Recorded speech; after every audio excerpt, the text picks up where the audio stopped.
The document that saved us. I never told anyone about the document hidden in my desk drawer. Not even my husband knew what it really meant, what power it held. For 15 years, it sat there, forgotten most days, just paper and ink collecting dust. I almost destroyed it 3 times when we needed money desperately. But that piece of paper, that one decision I made so long ago, became the only thing standing between my family and complete annihilation. Let me tell you how close we came to losing everything, and how something I barely remembered became our salvation. The night the world stopped. Tuesday, October, 9:47 p.m. The phone call that shatters your life always comes when you least expect it. I was folding laundry, thinking about tomorrow's grocery list, when my phone rang with an unknown number. Mrs. Patterson? This is Mercy General Hospital. Your husband and daughter were in an accident. You need to come now. The drive to the hospital exists only in fragments. Red lights. My hands gripping the steering wheel. Emma's laugh from that morning. David kissing my forehead before leaving for work. The word critical echoing in my mind. David, traumatic brain injury, shattered pelvis, internal bleeding, 3 broken ribs. Emma, fractured skull, broken arm, severe bruising. Both alive. Barely. I sat in that waiting room for 17 hours while surgeons fought to save them. The fluorescent lights hummed. The coffee machine in the corner dripped endlessly. I counted ceiling tiles. 247. I counted them 4 times. They survived the night. But surviving, I would learn, is just the beginning of the nightmare. When the bills begin. $287,000. That's what the first hospital bill said.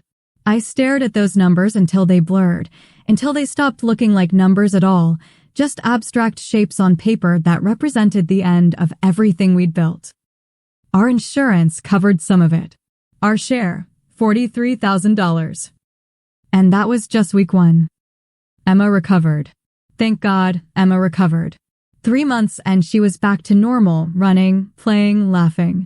The resilience of children is a mercy we don't deserve. But David didn't come back. Not the David I married, not the David who used to dance with me in the kitchen while dinner cooked, not the David who could solve complex engineering problems in his head. This David couldn't remember conversations we'd just had. This David had headaches so severe he would lie in darkness for hours, trembling. This David couldn't concentrate for more than minutes at a time. He tried to go back to work. Lasted 3 weeks before his body gave up completely. The diagnosis that changed everything. Post-traumatic chronic pain syndrome. Traumatic brain injury with permanent cognitive impairment. Severe clinical depression. The accident had broken something fundamental in his nervous system. His body was trapped in an endless loop of trauma, sending pain signals that had no source, no cure, no end. David couldn't work. Some days, he could barely get out of bed. Physical therapy, 3 times a week. Occupational therapy, twice a week. Pain management appointments. Neurologist visits. Psychiatric care. Medications. So many medications. The bills kept coming. They never stopped coming. We burned through our savings in 4 months. Then the credit cards. Then we fell behind on the mortgage. The power company sent disconnection notices. I worked 2 jobs, slept 4 hours a night, and watched our debt climb to $180,000. I would sit at the kitchen table at 2 in the morning, surrounded by bills I couldn't pay, doing math that didn't work. Adding, subtracting, dividing, trying to find some combination of numbers that would let us survive. There was no combination.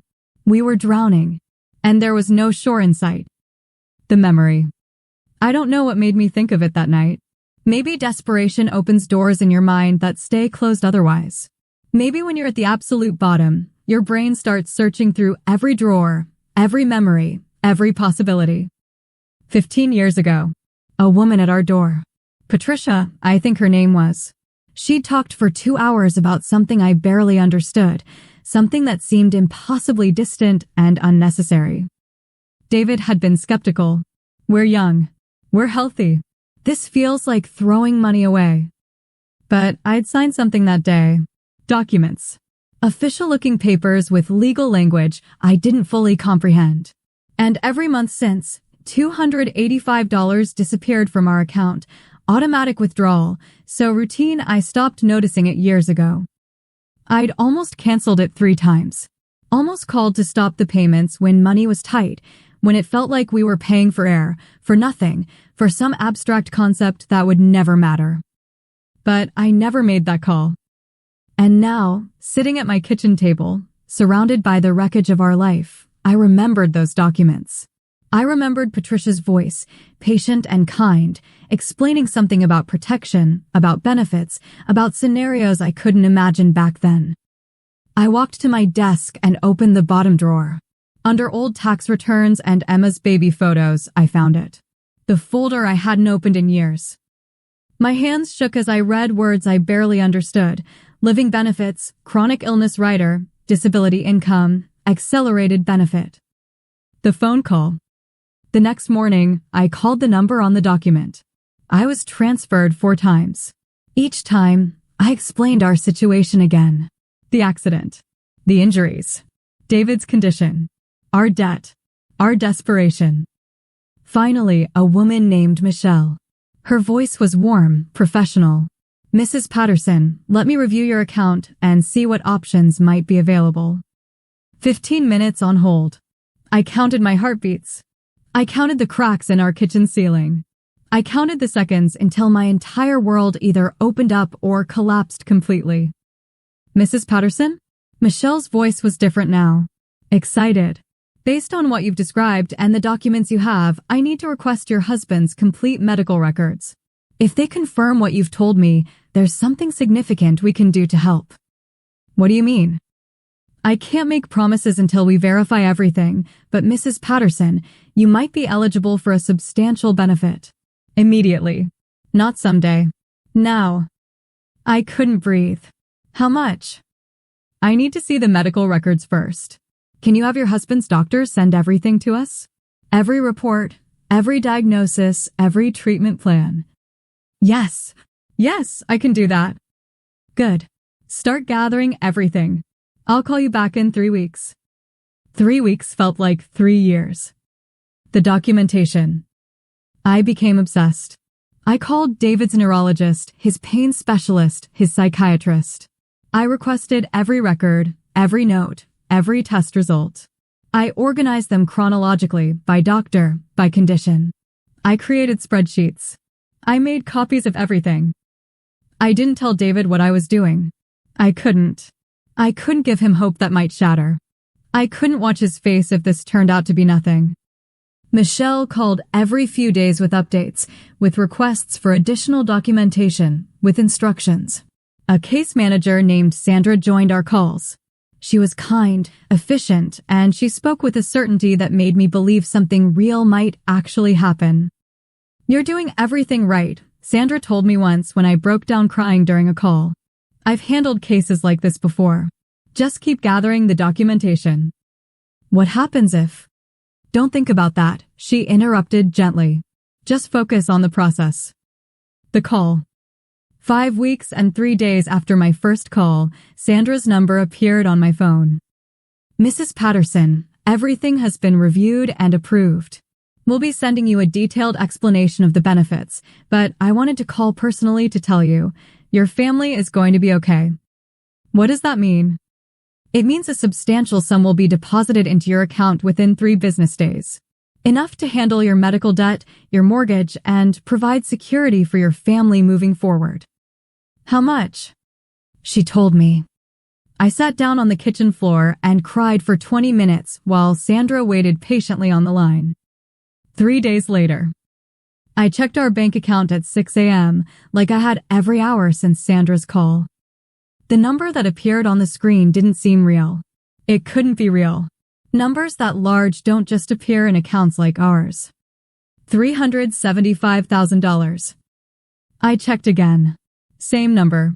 I logged out and logged back in. Same number. I called the bank. Is this real? Is this money actually in my account? Yes, ma'am.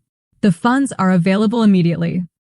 I sat at our kitchen table, the same table where I'd done impossible math just weeks before, and I paid every bill. Every single medical bill. Every credit card. Every overdue notice. Then I paid off our mortgage. The house was ours. Completely. Forever. I set aside money for Emma's college. Money for future medical expenses. Money for emergencies. And I finally told David. The conversation. I need to show you something, I said that evening. He was having a good day, alert and present in a way he sometimes wasn't anymore. I sat beside him on our couch and opened my laptop. I found something I'd forgotten about. Something I signed 15 years ago. I showed him the bank account. He stared at the number for a long time. I don't understand. Where did this come from? Do you remember Patricia? The woman who came to our house right after Emma was born. He frowned, searching his damaged memory. Maybe? I'm not sure. She sold us something. I signed papers. I paid money every month. I almost canceled it 3 times to save money. What was it? It was protection, David. It was a promise that if something terrible happened, if one of us got sick or hurt and couldn't work anymore, we wouldn't lose everything. We could access money immediately, not someday, but now, when we needed it most. His eyes filled with tears.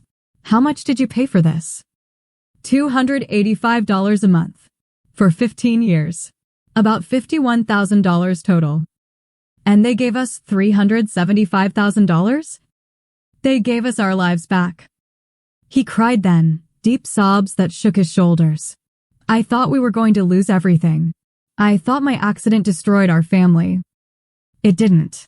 Something I barely remembered, something I almost canceled to save money 3 different times, saved us instead. 2 years later. David still struggles. Some days are better than others.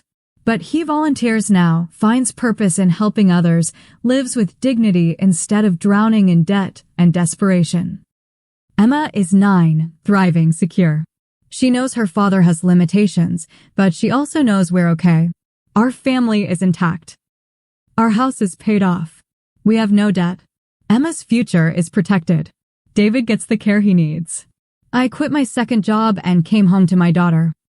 We're not rich, but we're safe. We're stable. We're together. The truth. That document in my drawer, that thing I signed 15 years ago and barely understood, that monthly payment I almost canceled 3 times. It was a life insurance policy with living benefits. Not death insurance. Life insurance. Insurance that understood accidents happen on Tuesday nights 3 blocks from home. Insurance that knew chronic illness can destroy families just as completely as death. Insurance that provided money immediately when we needed it most. Not someday when David died, but now, while he was alive, while we were drowning. The chronic illness rider let us access 75% of the death benefit because David's condition was permanent, because he couldn't work, because our lives had fundamentally changed forever. That policy, that piece of paper I almost threw away, saved everything we'd built. It gave us dignity in our darkest hour. It protected my daughter's future. It kept our family together. I think about Patricia often. That woman who spent 2 hours at our kitchen table explaining something I didn't want to hear, selling protection I didn't think I needed, convincing me to sign papers I barely understood. She saved my family. And I almost said no. I almost canceled it. 3 different times, I almost stopped paying. The message. If you have people who depend on you, if you have a life you've built, if you have anything you can't afford to lose, think about this story. Think about sitting at your kitchen table at 2 a.m, surrounded by bills you can't pay, doing math that doesn't work. Think about what would happen to your family if everything changed tomorrow. And think about whether you have something, anything, that could save you when you need it most. Because someday, you might need to open that drawer, pull out that forgotten document, and discover that a decision you barely remember making years ago is the only thing standing between your family and complete disaster. That's what happened to us. And that piece of paper, That life insurance policy with living benefits that I almost canceled to save $285 a month saved everything. Everything. Life insurance will pay cash today, tax-free, if you get sick or get into an accident. Text One Life to 9104476508 and I will personally reach out. Located in Raleigh, North Carolina.